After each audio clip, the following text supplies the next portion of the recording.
잠깐 기도드릴게요. 하나님, 호주에서 있었던 산불, 신종 코로나 바이러스로 고통당하는 사람을 생각하며 하나님 그들의 고통을 보시고 치유하여 주시옵소서. 여호와 라파 되신 주님의 은혜를 경험케 하시고 또한 인간들의 무지와 어리석음을 회개합니다. 주님 용서하시고 또한 우리 교우들 가운데도 감기로 여러 가지 환경 가운데 몸과 마음이 지치고 상하고 아픈 자들이 있다면 주님의 은혜를 경험케 하여 주시옵소서. 이 시간에 모세를 통하여 우리에게 주시고자 하는 말씀을 잘 소화하여 열매가 될 수 있도록 도와주시옵소서. 예수님의 이름으로 기도하옵나이다. 아멘. 우리가 출애굽기를 시리즈로 나누고 있습니다. 모세는 불이 붙었는데 재로 변하지 않는 그 신기한 떨기를 보면서 하나님께 준비되어져 갑니다. 신고 있던 신을 벗고 하나님의 말씀을 듣기 시작하죠. 그 말씀의 결론은 뭐냐면 내가 너에게 시킬 일이 있다는 거예요. 근데 모세는 그거에 대해서 한 번에 이해하지 않습니다. 내가 누구이길래 또 하나님은 누구이시길래 나를 이렇게 찾아오십니까? 이야기합니다. 저는 한 17년 전쯤에 홍광수라고 하는 분이 쓴 기질로 읽는 내 삶의 프로파일이라는 책을 읽었어요. 그리고 사람의 기질을 이렇게 분류해보고 어떤 기질에 속하는구나, 사람은 서로 다르구나, 이런 것들을 이해하는데 도움이 되는 디스크에 대해서 알게 되었습니다. 디스크의 D는 도미넌스의 약자로 주도형, 그 다음에 디스크 할 때 I는 인플루언스, 사교형, 관계형, S는 스테디니스, 안정형을, C는 컨센셔스니스에서 신중형, 양심적인 신중형, 이렇게 이야기합니다. 조금 더 말씀드리면 4가지 유형만 있는 게 아니에요. 복합해서 더 많은 유형이 있지만 크게 4가지만 설명을 하면 그렇다는 거예요.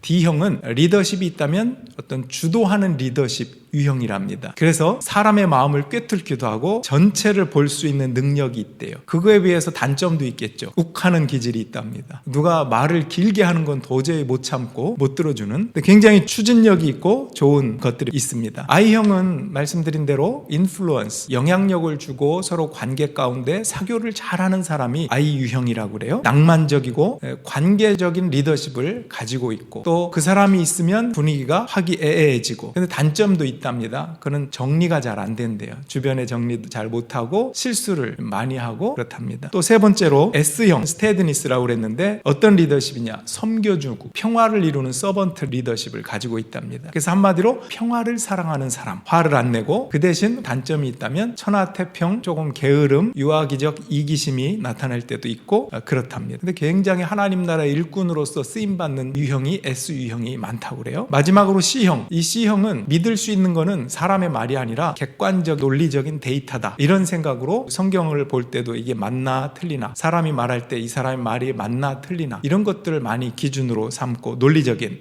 신중형, 컨센셔스니스라고 합니다. 그래서 어떻게 보면 긍정적으로 예의 바르고 또 논리적이고 법이나 질서, 규칙, 이런 것들을 중요하게, 그래서 많이 배우고 싶어하는 리더십. 단점이 있다면 예민하고 자신과 남에게 기준이 높아서 자꾸 판단하려고 하고 또 우울증적인 증세가 있기도 하고 그렇답니다. 좋은 점은 질문이 많다는 거예요. 제가 지금 이 C형에 대해서 조금 더 길게 설명을 했는데 이유가 있습니다. 모세는 어떤 유형이었을까요? DISC 중에 이 책에 의하면 C래요. C. 완벽한 것을 추구하고 그만큼 가치 기준이 높은 유형. 잘된 것보다는 잘 못된 거에 대해서 마음을 더 쓰고 과거의 것들에 대해서 후회를 많이 하고, 또 그런 기질상 남을 비판하는 비판적인 기질이 있고, 매우 섬세하면서도 제일 까다로운 성격이다. 그런 게 지금 모세라고 그래요. 여러분 혹시 여러분의 자녀가 C 유형이 많이 있는 것 같다, 그러면 어떻게 설득을 하고 이야기를 해야 될까요? 무조건 혼내면 될까요? 덮어놓고 넌 그거 잘못했어, 이거 아니고 설명을 해줘야 된답니다. 이거는 이렇게 해서 네가 잘못한 거고, 이게 이렇게 될 거기 때문에 엄마 아빠가 걱정하는 거고, 이렇기 때문에 이렇게 하는 게 좋다고 말하는 거야. 이걸 통해서 배우기를 바라는 거야. 이렇게 설명을 해야지 덮어놓고 이렇게 하면 되겠어 하면은 안 된다는 것입니다. 여러분 모세가 C형인 이유가 오늘 3장인데 4장을 여러분들이 금주에 계속 읽어보면 알 수 있습니다. 얼마나 많은 질문과 의심이 있는지 몰라요. 5번이나 질문하고도 하나님의 부르심을 거절해요. 그러다가 결국 혼나고 마지못해 움직이는 그런 모세의 모습을 보게 됩니다. 근데 물론 모세도 그랬지만 하나님은요, 하나님도 참 좋으신 분인 것 같아요. 사람의 기질에 맞게 대해주시는 것 같습니다. 모세에게 나타나실 때도 이 C형이 관찰력도 뛰어나니까, 세심하니까 그 불이 붙었지만 타지 않는, 제가 되지 않는 불꽃 떨기에 관찰하게 하시고 거기에서 신을 벗어라 하시고 설명을 해주기 시작해요. 어떤 설명을 하죠? 내가 너에 대한 계획이 다 있어, 이 말인데 어떤 계획인지 아세요? 지금 내가 애굽에 있는 우리 백성을 보니까, 이스라엘 백성을 보니까 보니까 얼마나 애굽 사람들로부터 학대받고 고통당하고 있는지 내가 저 가나안으로 출애굽시켜서 데리고 가게 할 계획을 갖고 있단다. 그 가나안 땅은 어떤 땅이냐? 젖과 꿀이 흐르는 땅이야. 거기 가나안 족속도 있고 헷 족속도 있고 여부수 족속, 브리스 족속 다 있지만 내가 너희들을 그 땅으로 인도할 거야. 내가 계획이 있단다. 여러분, C형은 계획을 얘기해줘야 움직이는 스타일이에요. 무조건 따라와 하면 안 되고요. 이렇게 할 생각인데 너의 생각은 어때? 이렇게 묻는 거죠. 모세가 고마웠을 거예요. 그러나 아직 하나님 앞에 변화되기 전이기 때문에 그 기질만 갖고 있어서 설명을 했지만 그것으로 만족은 못합니다. 또 묻고 또 묻고 이런 것들 우리가 성경을 읽으면서 알아가게 됩니다. 내가 그 부르짖음을 듣고 너를 통하여 이스라엘 백성을 인도하여 낼 것이다. 여러분, 아마 사도 바울과 같이 주도형 D형이었다면 아마 신을 벗어라 할 때 벌써부터 무릎 딱 꿇고 보내주십시오. 제가 하겠습니다. 이랬을 거예요. 이게 주도형 D형이랍니다. 근데 모세는 그렇지 않죠. 신을 벗어라 쭈뼛쭈뼛 하다가 신을 벗었는데 지금 이렇게 설명까지 쭉 해주고 그래도 또 질문하고 결국 뭐라고 한다고요? 제가 뭐라고 저를 부르십니까? 이렇게 나오기 시작해요. 그게 11절이에요. 한번 보겠습니다. 제가 읽어보겠습니다. 모세가 하나님께 아뢰었다. 제가 무엇이라고 감히 바로에게 가서 이스라엘 자손을 이집트에서 이끌어내겠습니까? 여러분, 내가 누구길래 그렇게 할 수 있겠느냐? 일단 모세는 납득이 안 돼요. 이해가 안 됩니다. C형은 하나님이 행하신다는 믿음보다는 내가 자격이 있나? 내가 능력이 있나? 내가 준비되었나? 자기에게 초점이 있어요. 믿음으로 하나님이 하신다 그랬으면 그걸 가지고 붙들기보다는 일단은 나 자신을 이렇게 들여다봅니다. 더 신경이 쓰입니다. 그런데 모세가 몰라서 그렇죠? 하나님은 모세를 벌써부터 준비시켰어요. 여러분, 모세가 몇 년 살았죠? 120년 살았어요. 40년, 40년, 40년 이렇게 나눌 수 있는데 태어날 때부터 40이 되기까지 애굽 궁정에서 왕자로 살았죠. 그 다음에 도망해서 미디안 광야에서 양치는 목자로 살았죠. 그 다음에는 이스라엘 백성들과 출애굽해서 광야에서 40년을 살았어요. 여러분, 그런 걸 보면 얼마나 준비된 사람인지 모세는 스스로 몰라요. 자기가 높은 이 C형이기 때문에 자기의 부족함 이런 것들에 초점을 갖고 있습니다. 근데 하나님이 어떻게 불러주셨을까요? 사도행전 7장에 보면 스데반의 말 중에 이런 말이 있어요. 하나님께서 모세를 애굽 궁정에 있게 하셔서 그 이집트의 모든 학문과 지혜를 배우게 하셨다 그랬어요. 여러분, 그랬으니까 나중에 모세가 창세기, 출애굽기, 레위기, 민수기, 신명기 이 모세 오경이라는 이 역사적인 업적을 남기고 제사법, 민법, 형법, 인구조사 모든 거 율법 다 감당합니다. 시내산에서 율법 받고 또 십계명 받고 이 모든 것을 가르치고요. 이거를 모세가 아니면 누가 하겠냐고요. 게다가 미디안 광야에서 40년을 미리 살아봤잖아요. 그러니까 애굽에서 출애굽시켜서 이스라엘 백성을 데리고 광야에서 살 수 있는 거예요. 미리 경험이 있어요. 40년이나. 이렇게 준비된 사람이 모세 말고 누가 있겠어요. 근데 모세는 몰라요. 그냥 하나님 앞에서 제가 누구이관데 하필 나를 부르십니까? 난 아무것도 아닙니다. 자격이 내가 있나요? 이런 말투로 하나님께 바라보고 있는 것이죠. 여러분, 그럴 때 여러분 중에 모세 같은 스타일이 있는지 한번 돌아보세요. 내가 누구라고 자신을 늘 저평가해서 겸손한 것 같기도 하고요. 반대로 보면 그 저평가를 핑계로 자기를 뭔가 하지 않는 것, 내가 뭔가 하지 않는 것을 합리화하고 있는 그런 상황, 그런 모세에게 하나님은 말씀하셔요. 12절에 한번 보겠습니다. 하나님이 대답하셨다. 내가 너와 함께 있겠다. 내가 이 백성을 이집트에서 이끌어낸 다음에 너희가 이 산 위에서 하나님을 예배하게 될 때에 그것이 바로 내가 너를 보냈다는 징표가 될 것이다. 여기 보면 내가 너와 함께 하겠다. I'll be with you. 이런 말씀이 나옵니다. 그리고 실제로 나중에 이 호렙산 시내산에서 예배 드리는 것뿐 아니라 십계명 율법을 받고 하나님을 정말 예배하게 됩니다. 그 징표가 이루어지게 됩니다. 또 13절 한번 보여주세요. 모세가 하나님께 아뢰었다. 제가 이스라엘 백성에게 가서 너희 조상의 하나님께서 나를 너에게 보내셨다라고 하면 그들이 저에게 그의 이름이 무엇이냐 하고 물을 터인데 제가 그들에게 무엇이라고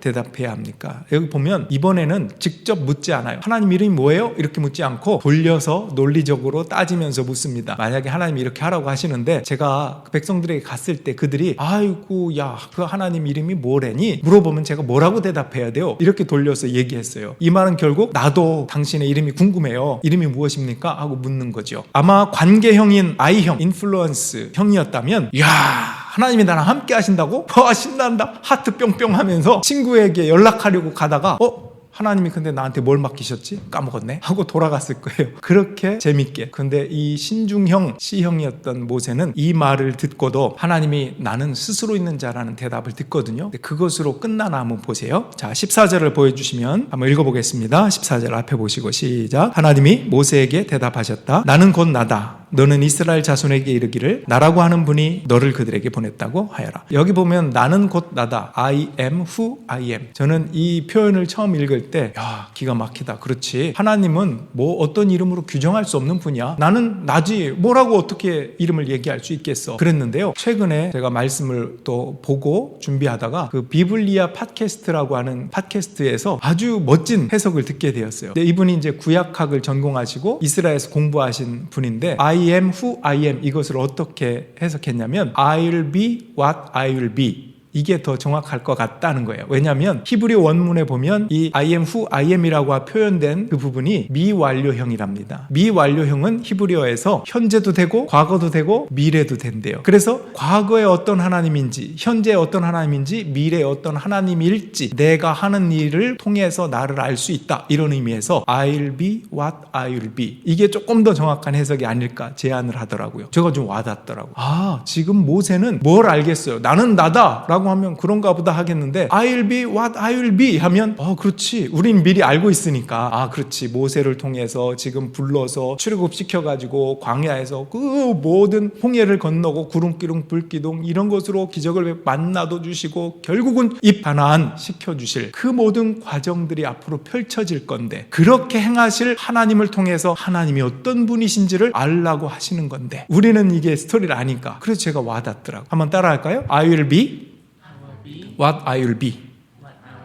여러분, 이건 모세만의 이야기가 아닙니다. 여러분은 어떻게 이 캐나다에 그것도 노스 밴쿠버 린밸리까지 오게 되셨어요? 이 오기까지의 과정 속에서 여러분은 하나님을 고백하십니까? 그리고 이 과정에서 얼마나 고통스럽고 힘들고 고민되고 괴로웠던 것들이 있겠어요? 어쩌면 모세보다 더 힘든 분들도 있을지 몰라요. 근데 그 과정 속에서 하나님이 하나님이시고 내가 누구이고 내가 누구라는 것은 결국 하나님이 누구이신가 속에서 발견할 수 있는 것이지 하나님을 떠나 아무리 나는 누구야 철학적으로 세상적으로 생각해도 답을 얻을 수 없어요. 근데 하나님이 누구이신지 속에서 나는 누구구나 라는 것을 모세처럼 깨달아갈 수 있게 하시고 그 과정을 우리에게 펼쳐두신다라고 얼마나 하나님의 은혜가 크십니까? 지금 여러분은 하나님을 어떻게 알아가고 계십니까? 여러분에게 하나님은 누구이십니까? 어떤 사람에게는 여호와 니시 승리를 주시는 하나님일 수 있고 여호와 라파 치유하시는 하나님일 여호와 샬롬 평화를 주시는 하나님일 여호와 삼마 여기 계시는 하나님을 경험하는 에베네셀 여기까지 인도하셨다. 임마누엘 하나님이 나와 함께 하신다. 여러 그 하나님의 또한 일에 준비하셨다. 어떤 하나님을 여러분은 고백하십니까? 하나님 모세에게 그 후로도요. 이름을 가르쳐 주신 후로도 세 가지 기적을 또 보여주세요. 아주 꼼꼼하고 면밀하셔요. 뭐 지팡이 뱀이 되고 뱀이 또 지팡이 되고 품에 넣으면 문둥병이 됐다가 품에 넣으면 또 나왔다가 나일강물을 떴다가 땅에 메마른 땅에 부으면 그 물이 피가 되기도 하고 그 구체적인 기적을 보여주셨는데도 뭐라고 한다고요? 저는요 말을 못해요. 이렇게 얘기해요. 그러니까 하나님께서 야 그래 참으시는 것 같아. 말을 못해? 입을 누가 만들었니? 그 입은 창조주 내가 만들었어. 네가 어떤 말 할지 내가 가르쳐줄게. 걱정하지 마. 그랬는데 또 뭐라는 줄 아세요? 주님 보낼 만한 자를 보내소서 이렇게 얘기해요. 그러니까 하나님께서 조금 화를 냈다고 표현하셔요. 노하사 너에게 아론이 있지 않냐 형을 붙여줄 테니까 가라. 그래서 결국은 갑니다. 가는데도 확실히 납득해서 가는 걸까요? 지금 이 시형 모세가? 그렇지 않아요. 그냥 가라니까 뭔가 많이 설명을 해주셔서 이해한 것 같기도 하고 아닌 것 같기도 하면서 갑니다. 그런데 언제 변하죠? 결국은 10가지 재앙을 통해서 어쩌면요 이 10가지 재앙이 애굽 바로의 마음을 바꾸기 위해서가 아니라 모세를 훈련시키고 모세를 변화시키기 위한 건지도 몰라요. 10가지 재앙 마지막 장자 재앙이 끝난 후에 뭐라고 하죠? 홍해 앞에서 출애굽기에 보면 너희는 가만히 서서 하나님이 하시는 일을 보라. 어떻게 모세가 이런 말 할 수 있죠? 그 전 같으면 아이고 두려워 떨고 의심하고 또 질문하고 해답을 얻지 못해서 이것 봐 또 하나님 원망하다가 나를 원망하다 그럴 텐데 하나님이 하신 일을 보래요. 이 10가지 재앙은 모세를 변화시켰어요. 하나님은 이런 모든 과정들을 모세를 통해서 이루게 하시고 그를 변화시키시고 준비하셨다라는 것입니다. 여러분 하나님이 누구이신지 그리고 나는 그 앞에 누구인지 모세가 알아가듯이 우리들도 알아갑니다. 여러분 어떤 마음, 어떤 절망, 어떤 희망, 어떤 갈등 속에서 하나님을 만나셨습니까? 그리고 지금 그 하나님을 찬양하고 예배하고 계십니까? 우리의 환경과 질병과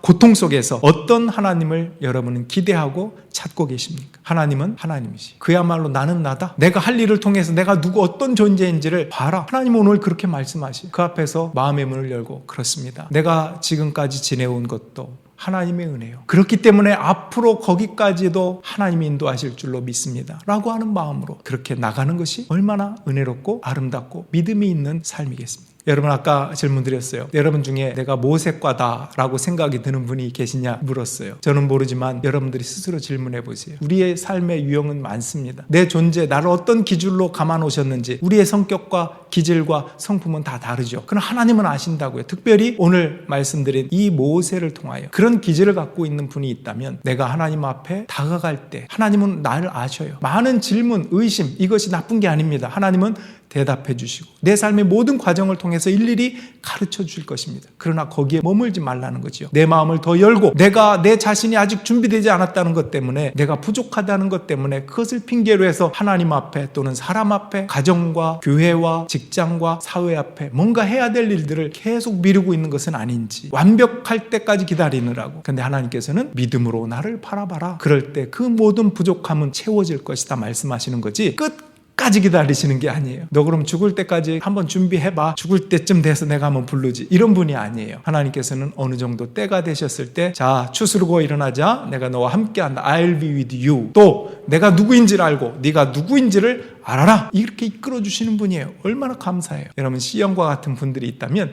힘을 내십시오. 용기를 내십시오. 우울증과 자기 비판과 남을 비판하는 것 속에 빠지지 말고 하나님 제가 여기 있습니다. 부족하지만 나를 들어 써주십시오. 내가 한번 움직여 볼게요. 함께 해주세요. 그래서 승리하고 여호와 니시의 주님을 체험하는 저와 여러분들이 다 되기를 주님의 이름으로 축복합니다. 우리 기도하겠습니다. 이 시간에 기도할 때 우리의 모습은 저마다 다르지만 하나님은 우리를 아십니다. 우리의 이름을 아실 뿐 아니라 하나님이 어떤 존재인지도 알려주십니다. 우리가 깨닫지 못해서 그렇지 우리 일상의 아주 사소한 부분 속에서 하나님의 음성을 들을 수 있습니다. 우리가 들을 수 있는 귀가 열리길 원하고 볼 수 있는 눈이 열리길 원합니다. 그 하나님을 찬양하기 원하고 경배하기 원합니다. 나의 나됨과 하나님의 하나님 되심을 알아가기 원합니다. 모세에게 주셨던 만나 주셨던 하나님을 이 시간 만나게 하시고 우리의 삶을 통해서 경험케 해달라고 이 시간에 간절히 하나님 앞에 기도하며 나아가겠습니다. 기도하겠습니다.